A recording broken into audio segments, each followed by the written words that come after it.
했습니다. 그래서 강가에 가서 물에 넣는 거죠. 그리고 이 사람이 숨 못 쉴 때쯤 다시 살리는 거죠. 굉장히 영적 의미가 있는 것입니다. 물속에선 죽다가 주님 은혜로 살았다.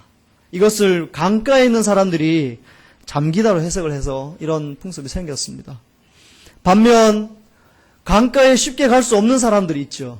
도시에 사는 사람들. 그러나 도시 안에는 우물이 있었으니까 잠기다로 해석하면 이 우물에 사람을 넣었다 빼야 하는데 우리가 먹는 물에 사람을 넣었다 빼기는 어렵지 않습니까? 그래서 이 세례라는 단어를 적시다로 해석을 했습니다.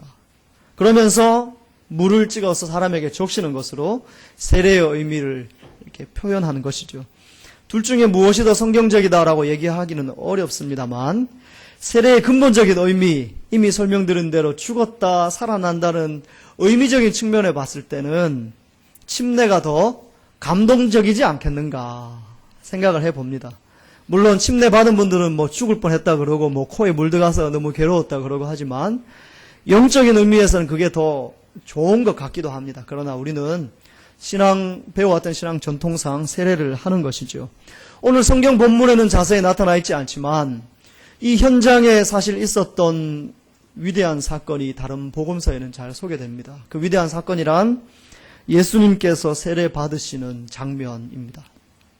세례 요한이 베푸는 세례는 물 세례였습니다. 다른 말로 표현되면 회개의 세례다.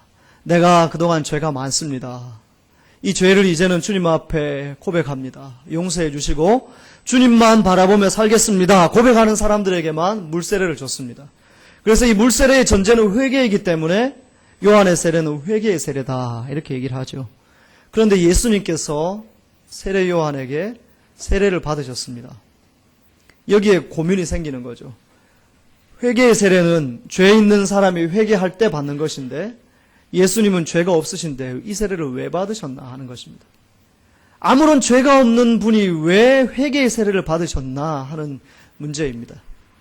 예수님은 이 땅에 오신 목적이 인류의 죄를 대신 짊어지고 그 문제를 해결하기 위해 오셨습니다. 그래서 사역을 시작하면서 나는 이런 이유 때문에 이 땅에 왔다라는 것을 이 세례를 통해 증명하신 것이죠. 죄는 없지만 인류의 죄를 대신 회개하는 심정으로 세례를 받으신 겁니다. 그리고 세례를 받으면서 물속에 들어가셨겠죠. 세례 요한이 물에 넣었으니까. 그리고 인류의 죄를 짊어지고 물에 들어갔다가 나는 다시 살아난다, 부활까지 상징적으로 보여주신 사건이 이 세례 요한에게 회개의 세례를 받는 장면입니다. 이것은 굉장히 영광스러운 장면이죠. 내가 세례를 받아야 하는데 예수님이 대신 세례를 받으시면서 나의 죽음을 먼저 경험하셨구나. 위대한 사건입니다. 이렇게 세례를 받고 난 이후에 놀라운 기적이 있었죠. 하늘로부터 성령이 비둘기같이 예수님에게 임재하고 하늘에서 음성이 들렸습니다. 이는 내 사랑하는 아들이다. 이런 놀라운 기적이 일어났습니다. 오늘 성경 본문 33절에 보면 이렇게 표현되어 있죠. 물로 세례를 베풀라고 말씀하신 그는 하나님입니다. 하나님이 내게 말씀하셨는데 네가 세례를 베풀다가 어느 순간 어떤 사람에게 성령이 임하는 것을 보게 될 것이다. 그 사람이 바로 내 아들이다. 이미 가르쳐 주신 거예요. 그래서 세례 요한이 어느 날 찾아온 청년에게 세례를 베풀었습니다. 그는 예수였습니다. 그리고 세례를 베풀었는데 그가 물속에서 올라온 물가에서 성령이 비둘기같이 임하고 하늘에서 소리가 들린 거예요. 그래서 세례 요한이 이가 그구나라고 깨닫게 되었습니다. 그리고 나서 그를 소개할 때 어떻게 소개하느냐. 33절에 성령으로 세례를 베푸는 이다 라고 소개를 하는 것입니다. 이때부터 물세례와 성령 세례가 구분되는 것이죠. 물세례는 무엇이냐? 물세례는 31절에 보시면 잘 표현되어져 있습니다. 31절 같이 읽겠습니다. 시작. 나도 그를 알지 못하였으나 내가 와서 물로 세례를 베푸는 것은 그를 이스라엘에 나타내려 함이라. 물세례를 내가 하는 것은 내 다음에 오실 예수님을 더 잘 나타내는 어떤 표시다, 사인이다 이렇게 설명을 했습니다. 그래서 오늘 본문 앞에 질문을 이렇게 만들 수 있거든요. 물세례가 탁월한가? 성령 세례가 탁월한가? 둘 중에 하나를 선택하라면 무엇을 우리가 선택할 수 있겠습니까? 당연히 성령 세례죠. 왜냐하면 물 세례는 사람인 요한이 주는 것이고 성령 세례는 예수님이 주는 것이니 성령 세례가 훨씬 더 탁월한 것입니다. 오늘 본문에 근거하면 그렇습니다. 그런데 성경 전체적인 관점에서는 물 세례와 성령 세례가 같습니다. 어느 날 예수님에게 니고데모가 찾아왔습니다. 니고데모가 뭔가를 배우기 위해서 찾아와서 뭐 이런저런 얘기하는데 예수님께서 이렇게 말씀하셨죠. 사람이 거듭나야 하나님의 나라를 볼 수 있다. 거듭난다는 것은 두 번 태어난다는 얘기입니다. 니고데모가 그 얘기를 듣고 저는 이미 다 큰 어른인데 어떻게 엄마 뱃속에 들어가서 다시 태어납니까? 질문을 했더니 예수님께서 이렇게 대답하시죠. 물과 성령으로 거듭나야 하나님 나라에 들어갈 수 있다. 물과 성령으로 거듭난다는 것은 물세례, 성령 세례를 이야기합니다. 물세례를 받고 그 다음 성령 세례를 받으라거나 아니면 성령 세례를 받고 그 다음 물세례를 받으라거나 그런 의미가 아니라 물세례와 성령 세례는 같은 겁니다. 주관적인 세례가 성령 세례고 객관적인 세례가 물세례인 거예요. 그래서 오늘날 우리가 세례를 이해할 때는 굳이 물세례, 성령 세례 나눌 필요가 없고 같이 이해하시면 되는 것입니다. 그런데 이 부분에 있어서 여러 가지 문제가 발생하기 시작한 겁니다.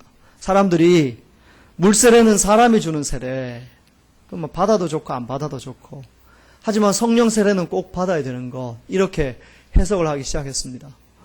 그러면서 조금 더 나아가서 이런 이야기가 되죠. 성령 세례를 받아야 천국 갈 수 있는데 천국 갈 수 있다는 객관적인 증거도 같이 받아야 된다. 그것이 방언이고 그것이 여러 가지 은사다라고 이야기하는 부류들이 많이 생기기 시작했습니다. 성경을 조금 더 신중하게 해석해야 되는데 그렇지 못해서 이런 일들이 생겨난 것이죠. 복잡하지만 굳이 우리가 흔히 쓰는 단어를 설명을 해드려야 할 것 같습니다. 성령 세례라는 단어는 우리 교단에서 쓰는 의미와 또 다른 교단에서 쓰는 의미가 다릅니다. 우리 교단에서 쓰는, 여러분들이 그동안 신앙생활 해왔던 보수 교단에서 쓰는 성령 세례의 의미는 예수님을 믿는 순간 내 입술로 예수님이 내 인생의 주인이십니다 하는 그 순간 받는 것입니다. 그 순간 성령님이 내 마음에 오시고 그 성령님을 통해 내가 예수님을 내 인생의 주인으로 고백하는 것, 그 순간이 바로 성령 세례를 받는 순간입니다. 다시 말하면 성령 세례는 예수님 맞는 순간에 우리 모두가 같이 받는 것입니다. 그리고 다시 받을 필요가 없는 것입니다. 세례는 한 번만 받으시잖아요. 교회를 옮겨도 한 번만 더 받지 않잖아요. 마찬가지로 성령 세례, 예수님을 믿는다는 신앙 고백은 단 한 번만으로 충분합니다. 그리고 그 효과는 영원한 것이죠. 그런데 이 성령 세례를 이렇게 해석하지 않고 이미 말씀드린 대로 다르게 해석합니다. 예수 믿는 것과 성령 세례는 다르다는 거예요. 예수 믿는 것은 중생, 그것과 성령 세례를 받고 은사를 받는 것은 다르다라고 해석을 하는 것입니다. 보다 성경적인 해석은 이미 전자에 말씀드린 예수를 믿는 순간 우리를 성령 세례를 받는 것입니다. 그러면 예수 믿고 나서 2년, 3년 뒤에 갑자기 경험하는 그 뜨거움은 뭐냐? 묻는다면 그것은 성령 충만이다라고 얘기를 해야 합니다. 이미 우리와 가운데 성령 세례를 통해 오신 성령님은 단 한순간도 우리가 이 땅을 떠날 때까지 우리 곁을 떠나지 않습니다. 이 사실을 꼭 믿으시기 바랍니다. 우리가 뜨겁다고 성령이 더 크게 역사하고 우리가 냉랭하다고 성령님이 존재하지 않고 그게 아니라는 거죠. 우리의 감정과 상관없이 예수님은 우리의 마음의 보좌에 앉아 계십니다. 단 우리가 죄를 짓고 성령님을 무시할 때 성령이 소멸된다 이런 얘기가 있죠. 성령님은 계시지만 역사하시기를 미루어뒀다. 이것을 소멸이라고 이야기합니다. 그리고 성령님이 계시는데 내가 성령님을 기대하고 소망하면 원래 능력대로 역사하는 것, 이것을 성령 충만이다라고 얘기를 하죠. 그래서 우리는 성령 세례를 통해 예수 그리스도를 믿게 되고 성령 충만을 통해 여러 가지 은사도 경험하게 되고 기적도 경험하게 되고 그것은 반복적으로 일어나게 되는 것입니다. 복잡하지만 이 정도 개념은 우리가 가지고 앞으로 기도하면 참 좋을 것 같습니다. 그리고 성령 세례라는 단어를 쓸 때마다 제가 방금 말씀드린 이런 개념들을 좀 이해하고 사람들의 이야기들을 좀 평가할 수 있는 수준까지 가면 좋겠습니다. 지금부터 드리는 말씀은 성령 세례와 성령 충만을 어우러서 같이 드리는 말씀입니다. 또 헷갈리지 않으시면 좋겠습니다. 예수님은 성령 세례를 우리에게 주시는 분이다. 분명히 세례 요한이 소개를 했죠. 성령 세례를 주신다는 것은 예수님께서 우리로 하여금 하늘의 진리를 믿게 하신다. 그래서 내가 죄인임을 깨닫게 하신다.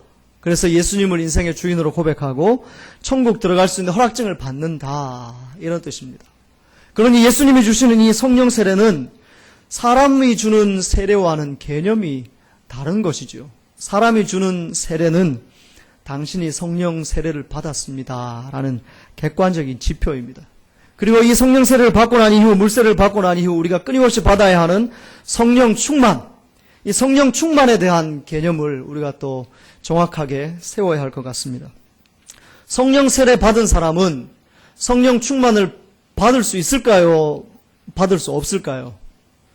당연히 받죠. 왜냐하면 예수를 믿는 순간 내 안에 성령님이 100% 살아계시기 때문에 언제든지 성령 충만을 받을 수 있는데, 성령 세례에서부터 시작한 이 성령 충만이 오해가 될 수 있다는 얘기입니다. 왜냐하면 내가 부르면 오시고 내가 싫으면 안 오시고 그런 분이 아니란 얘기입니다. 만약 그렇게 개념을 이해한다면 성령은 인격이 아니라 에너지겠죠. 에너지이기 때문에 필요하면 충전하고 쓰다 보면 방전되고, 그런 개념으로 우리가 성령을 이해해서는 안 된다는 것입니다. 그런 개념으로 성령을 이해하다 보니 어떤 일이 생기느냐. 성령 충만 곧 영적 체험이다. 이런 등식이 성립을 하는 것입니다. 여러분 그럴까요? 그렇지 않습니다. 내 마음이 뜨겁지 않아도 성령 충만할 수 있습니다. 오늘 그것을 말씀드리려고 합니다. 신앙생활은 감정이 참 중요합니다. 하지만 감정보다 더 중요한 것이 있습니다. 그것은 성경이 이야기하는 진리입니다. 예수를 믿고 천국 가는 것은 분명 기쁜 일이죠. 그러나 체험이 없을 수도 있습니다. 그래서 모태신앙인 분들이 답답해하는데 제가 오늘 대답을 드립니다. 답답해하는 것과 성령과 동행하는 것은 별개의 문제입니다. 물론 하나님이 은혜 주시면 뜨거울 수는 있겠죠. 그러나 감정 때문에 신앙의 근간이 흔들려서는 안 된다는 얘기입니다. 그리고 오늘 드리는 말씀은 두 가지 측면의 성령 충만을 이야기합니다. 첫 번째 성령 충만은 예수를 믿음으로 우리가 흔히 경험한다는 그런 성령 충만입니다. 기도하다 마음이 뜨거워지고 메말라 있던 눈물이 갑자기 터지고 이 답답한 심령이 통곡으로 변하면서 시원함을 경험하는 것, 그리고 인생의 문제를 주님 앞에 의탁하며 기도했더니 물질 문제도 해결되어지고 육체의 질병 문제도 해결되어지는 것, 이것이 첫 번째 성령 충만입니다. 이것은 지금까지 많은 사람들이 대부분 강조해 왔고, 이것은 강조하지 않아도 인간 본성이 당연히 추구하는 어떤 성령 충만의 모습입니다. 여러분도 그러하시리라 생각합니다. 기도할 때마다 은혜 달라고 기도하고 계시고, 또 육체의 질병이 치유되기를 간구하고 계시죠. 그렇게 기도하다가 응답받고 이것이 정말 성령 충만이구나 경험하고 깨닫는 여러분의 인생 될 수 있기를 주님의 이름으로 축원합니다. 그런데 오늘 정말 드리고 싶은 말씀은 또 다른 측면의 성령 충만입니다. 우리는 앞으로 성령 충만을 이야기할 때는 첫 번째 성령 충만과 두 번째 성령 충만을 같이 생각해야 하고, 지금부터 설명드리는 성령 충만을 주님이 어쩌면 더 기뻐하신다, 그런 확신을 가지고 말씀을 드립니다. 예수님이 기뻐하시고 하나님이 기뻐하시는 성령 충만은 예수 믿는 사람답게 사는 성령 충만을 이야기합니다. 높은 윤리적 수준을 이야기하죠. 예수 믿기 때문에 윤리를 버리고 살 수는 없습니다. 그런데 많은 사람들이 윤리를 버리고 살았습니다. 그래서 성령 충만 의미가 없다, 이런 선입견을 갖게 되는 것이죠. 저렇게 기도해서 은혜 받아 뭐하나, 밖에 나가가지고는 다 불법을 저지르는데, 다른 사람 마음에 못을 박는데, 이것이 반복되다 보니 교회에 대한 존경심이 사라졌습니다. 그리고 하나님의 어떤 특별한 신비 체험도 경박하게 여겨지기 시작한 것이죠. 오늘날 하나님이 우리에게 요구하시는 진정한 성령 충만의 모습은 예수 믿는 사람답게 예수 믿지 않는 사람에게도 윤리적 존경을 받는 삶, 그것이 진정한 성령 충만의 모습인 겁니다. 힘겨운 인생길에 눈물은 누구나 흘리는 것이죠. 예수 믿는 사람이든 믿지 않는 사람이든 힘겨운 인생길에 눈물은 누구나 흘리고 한숨은 누구나 내쉬는 것입니다. 그 가운데 기도하면서 은혜를 받고 마음이 뜨거워지는 것, 그것도 성령 충만이지만 정말 주님 앞에 영광 돌리는 성령 충만은 무엇일까요? 내적으로 존재하는 예수님을 향한 믿음을 가지고 힘겨운 인생길에도 믿음이 없는 사람이 상상도 할 수 없는 얼굴 표정을 가지고 주님 앞에 찬송할 수 있는 것, 그것이 진짜 성령 충만이라는 것입니다. 그런데 우리가 여기에 너무 많이 실패해왔고 여기에 아쉬움을 너무 많이 갖게 되었다는 것입니다. 지난 주간 우리 한국 교회에 많은 총회들이 있었습니다. 총회란 교회는 당회가 있고 교회들이 모인 노회에는 그 노회가 있고 그 노회보다 더 큰 한국 교회의 교단 전체가 모이는 회의가 총회라는 회의입니다. 총회에 결정되는 여러 가지 사항들이 교회를 1년 동안 영향을 미치기 때문에 너무 중요한 회의입니다. 그런데 회의가 진행되기 전부터 문제들이 많이 제기가 되었습니다. 아는 분도 있고 모르는 분도 있을 텐데 그 중에 하나 문제가 대한예수교 장로회 합동 총회에 살림을 책임지는 총무라는 직분이 있습니다. 이 총무는 1년마다 바뀌지 않습니다. 몇 년마다 합니다. 그런데 이 총무가 여러 가지 윤리적인 문제가 있다. 문제 제기가 많이 되었습니다. 그런데 총회가 되기 전 얼마 전 뉴스가 났죠. 이번 총회에는 용역들을 동원을 해서 교회 출입을 통제하겠다. 이런 공식 발표가 있었습니다. 용역이란 법이 인정하는 깡패들입니다. 죄송하지만 그렇습니다. 지금까지는 한국 사회는 그렇습니다. 하나님의 이름으로 권위를 인정받은 목사님과 장로님들이 모여서 회의를 하는데 용역이 고용됐다. 있을 수 없는 일이라고 저는 생각을 합니다. 이게 성령 충만하지 못한 모습이죠. 성령 충만하다면 용역이 없어야 했습니다. 용역을 동원함에 있어서는 비용은 누가 되느냐? 죄송합니다만 여러분들이 하신 헌금으로 되는 겁니다. 그러니 더 불편한 것이죠. 그래서 건강하신 분들이 문제 제기를 하고 또 막 그랬습니다. 총회가 개회되고 총무 해임해라. 하나님의 돈으로 이렇게 총회를 망치는 사람 안 된다 하고 문제가 제기가 됐는데 본인이 나와서 해명을 하기 시작했습니다.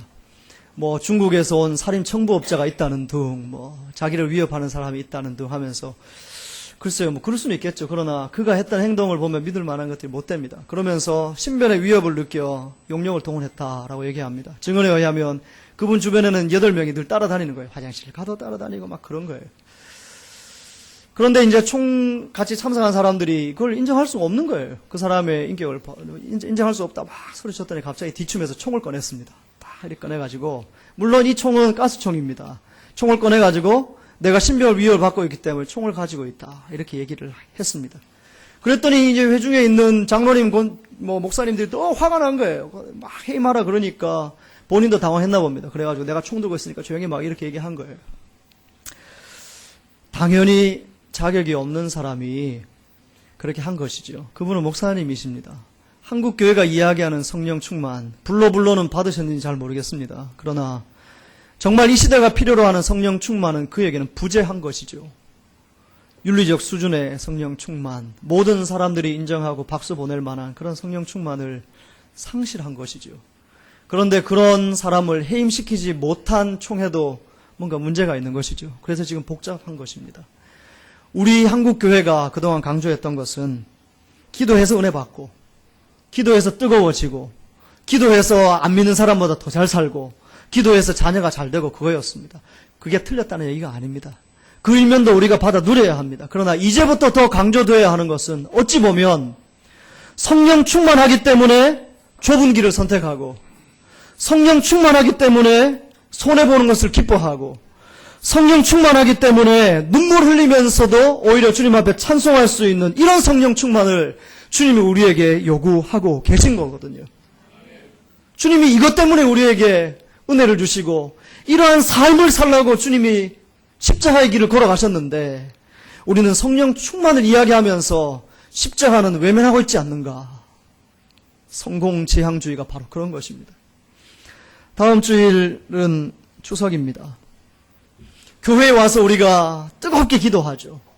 열심히 기도하죠. 그런데 혹시 명절 되면 신앙을 드러내기 부끄러워 제사상에 절하는 분은 안 계십니까?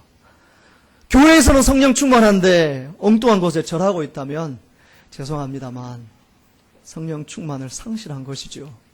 진정 성령 충만은 이런 것입니다. 절하지 않는 것이죠. 교회에서 기도한 대로 절하지 않는 것이죠. 그러나 거기에서 성령 충만이 끝나면 안 됩니다. 절하지 않지만 친척들과 관계가 더 좋아질 수 있는 성령 충만, 지혜, 그것이 정말 주님이 기뻐하시는 성령 충만임을 저는 믿고 있습니다.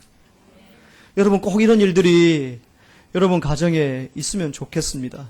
지금까지는 신앙생활 방해하는 남편, 아내, 친척들이 사탄으로 보였다면 이제는 정말 성령 충만되어져서 그분도 예수 믿어야 하는 불쌍한 영혼이라고 볼 수 있기를 주님의 이름으로 축원합니다.